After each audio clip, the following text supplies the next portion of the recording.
Oi,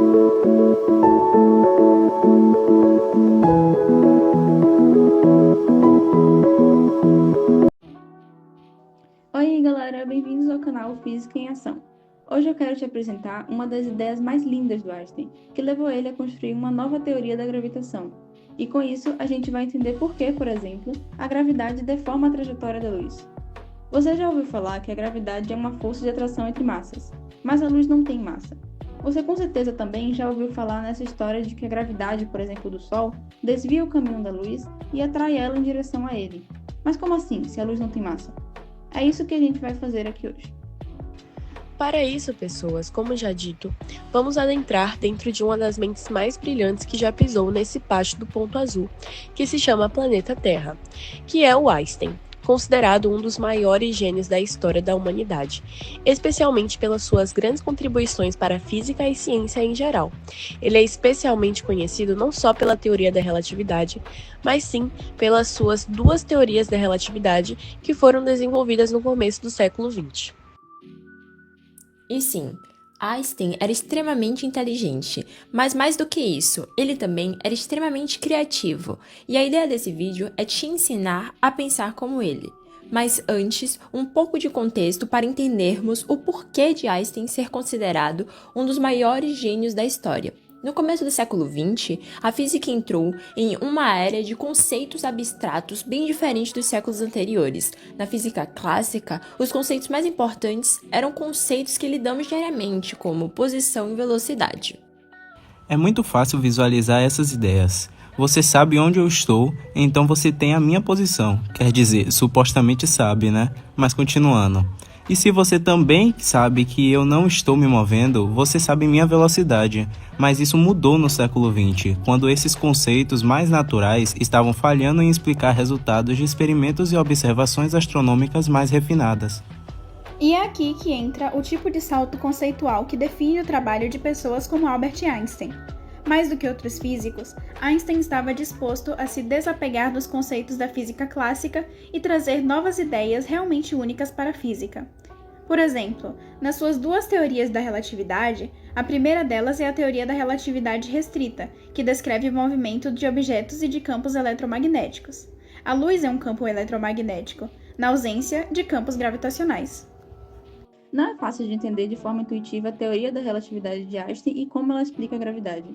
Mas nós somos o Física em Ação, e foi exatamente para isso que criamos esse canal. E agora, vamos te explicar como entender a relatividade geral como Albert Einstein entendia, menos a parte das contas, porque para isso você vai precisar de um doutorado. Mas para entender a parte que não envolve contas, eu só vou precisar de um monte de objetos aleatórios e da atenção de vocês. Resumindo bastante, a relatividade restrita introduz duas ideias novas para os físicos da época. A primeira é que a velocidade da luz é constante para todo referencial. Isso significa que se você estiver se movendo quase na velocidade da luz, você ainda vai ver a luz se movendo na velocidade da luz em relação a você. O universo é estranho, mas não fomos nós quem fizemos as regras. A segunda é que as leis da física que regem o universo continuam as mesmas, independente de se você estiver em um foguete bem rápido ou estacionado no mercado. Outro exemplo seria uma régua de 30 centímetros que parece ter somente 20 se ela estivesse movendo bem rápido, o suficiente. E também um relógio que está se movendo extremamente rápido que parece passar em câmera lenta. Esses são os efeitos de contração espacial e dilatação temporal. E se a gente juntar isso com a ideia de que a velocidade da luz é constante e absoluta, nós criamos a base da teoria da relatividade restrita. Segundo o próprio Einstein, a relatividade restrita foi uma boa ideia, mas não foi uma ideia genial. E eu preciso fazer uma nota aqui e dizer que eu discordo bastante dessa afirmação dele. De acordo com Einstein, a teoria da relatividade restrita eventualmente teria sido desenvolvida por outra pessoa caso ele não tivesse feito isso. As principais ideias já estavam sendo debatidas por outros físicos, e já tinham pessoas bem próximas da mesma conclusão, para ser sincera. Só que o mesmo não era verdade para a teoria da relatividade geral, que descreve como objetos e campos eletromagnéticos se movem na presença da gravidade. Existiam poucas evidências científicas que apontassem para a necessidade de uma nova teoria da gravitação. Então, para todos os efeitos, a teoria da gravidade que Newton desenvolveu estava de bom tamanho.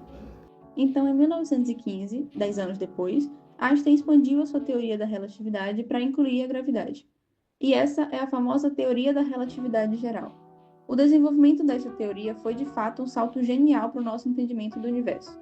E é difícil imaginar outra pessoa que poderia ter tido essa ideia no começo do século XX, senão um gênio como Albert Einstein.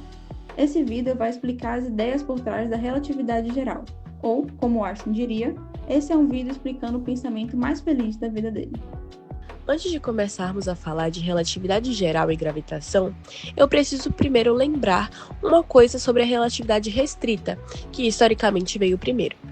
A relatividade restrita introduz a ideia de que o espaço e o tempo não são duas coisas diferentes. De uma maneira mais fundamental, eles são como se fossem duas direções diferentes das 4 dimensões do espaço-tempo. Isso nos deixa com 3 dimensões de espaço e 1 dimensão de tempo, totalizando 4 dimensões. E a consequência mais importante disso é que mudar o seu movimento no espaço também muda o seu movimento no tempo. Se você for mais rápido, o tempo passa para você mais devagar do que para uma pessoa que ficou parada. Tanto é que alguns astronautas são um pouco mais jovens do que eles deveriam ser, por causa do tempo que eles passam se movendo rapidamente em órbita da Terra. Mas não tenham pesadelos com isso ainda, porque essa diferença é bastante pequena. Tendo isso em mente, nós vamos começar com o objetivo da teoria da relatividade geral, que é descrever como a matéria se move na presença de campos gravitacionais e, por consequência, descrever como a matéria gera a própria gravidade. Para entender por que o raciocínio de Einstein foi tão genial, nós precisamos deixar 2 coisas muito claras. A primeira delas, o que exatamente é o movimento, e a segunda, o que exatamente é a gravidade. E por favor, não pare o vídeo, eu juro que vai ser mais interessante do que suas aulas de geometria no ensino médio e vai envolver tobogãs e Yorkshire. É sério, eu prometo. Vamos começar pelo movimento. A definição é bem simples. O estudo do movimento na física é o estudo de como a posição de um corpo muda com o tempo. Para descobrir qual é o movimento de um corpo, nós precisamos saber as forças que atuam sobre ele. E sabendo as forças, nós podemos determinar a aceleração usando a fórmula de força igual a massa vezes a aceleração. Uma vez que sabemos a aceleração, é fácil determinar como um corpo vai se mover. Então, resumindo tudo isso, entender o movimento é entender a aceleração. Deixem isso aí bem guardado no HD do cérebro de vocês. Por outro lado, segundo a física clássica, a gravidade é uma força que depende da massa dos corpos envolvidos e da distância entre eles. Sabendo a expressão para a força da gravidade, você simplesmente usa F igual a m vezes A para determinar a aceleração e, por consequência, o movimento dos corpos envolvidos. O importante aqui é entender que a gravidade é um efeito que a matéria causa em matéria à distância. Einstein estava convencido de que pensar na gravidade como uma força não estava perfeitamente correto.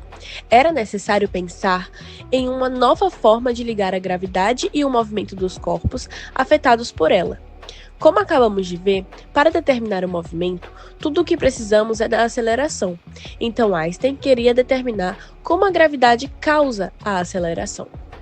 Imagine que você está em um elevador em cima de uma balança. Você está em cima da balança, não um elevador. Só para ficar bem claro. Quando o elevador está parado, você sente o seu peso normalmente e a balança mostra isso. Quando o elevador começa a subir, você vai se sentir ligeiramente mais pesado. E da mesma forma, o valor da balança vai subir um pouco. Se o elevador começa a descer, o contrário acontece. Você se sente ligeiramente mais leve e o valor da balança é ligeiramente menor. Só que agora, imagine a versão extrema desse último caso. Se o cabo do elevador quebrar, você começa a cair. E com isso, você não vai sentir mais o seu peso. Você vai estar em queda livre e a balança também não vai marcar valor algum. E vai parecer flutuando junto com você. Nessa situação, você está flutuando enquanto acelera em um campo gravitacional, e essa situação é equivalente a flutuar no vazio do espaço, porque no vazio do espaço você também não sentiria o seu peso, e nesse caso não existiria nem aceleração e nem gravidade. Durante a queda livre existe a aceleração e a gravidade, e você flutua. Já no vácuo, você flutua sem essas coisas. A gravidade e a aceleração se cancelaram.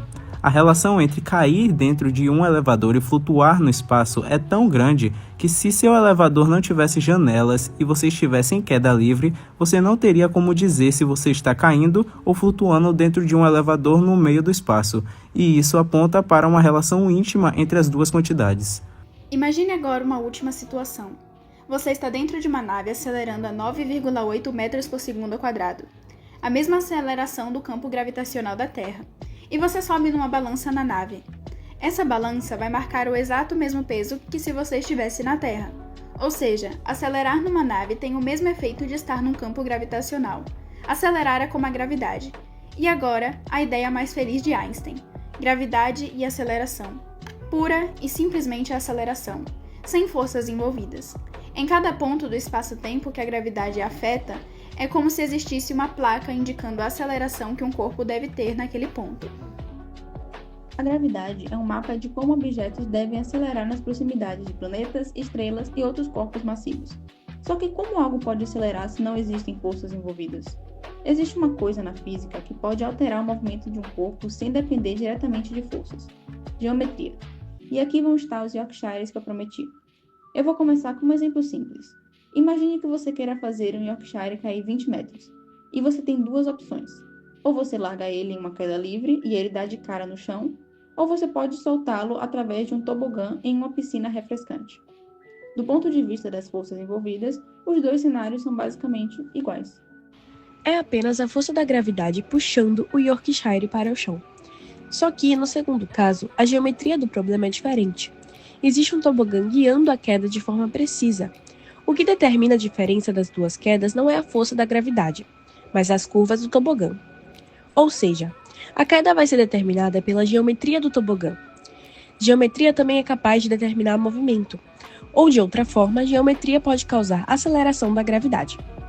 Então, em resumo, a gravidade é simplesmente o tobogã de toda a matéria. E todos os planetas, estrelas e galáxias são, na verdade, grandes Yorkshires.